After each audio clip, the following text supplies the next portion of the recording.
Hi friends, நம்ம இன்னைக்கு ரணகல்லி பற்றி பார்க்கலாம். நம் வீட்டு தோட்டங்களில் எளிதாக வளரும் இது ஒரு முக்கியமான மருத்துவ மூலிகையாகும். சித்தா மற்றும் நாட்டு மருத்துவத்தில் பல நோய்களுக்கு பயன்படுத்தப்படுகிறது. ரணக்கல்லி இலை சாறு இரத்தத்தை சுத்தமாக்கி உடலில் உள்ள நச்சுக்களை வெளியேற்ற உதவுகிறது. காய்ச்சல், உடல் வலி மற்றும் உடல் வெப்பம் அதிகரிப்பு போன்ற பிரச்சனைகளில் நல்ல மருந்தாக அமைகிறது.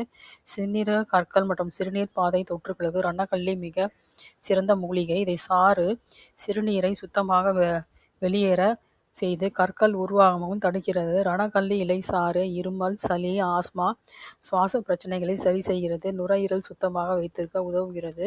புண்கள், வீக்கம், எரிச்சல் மற்றும் தோல் பிரச்சனைக்கு ரணக்கல்லி இலை பேஸ்ட் தடவுவதால் விரைவில் குணமாகும். இந்த ரணக்கல்லியை இயற்கை மருந்தாக நம் உடலை நோய்களிலிருந்து பாதுகாக்கிறது. நாம் இதை பயன்படுத்தி பலன் பெறுவோம். தேங்க்யூ.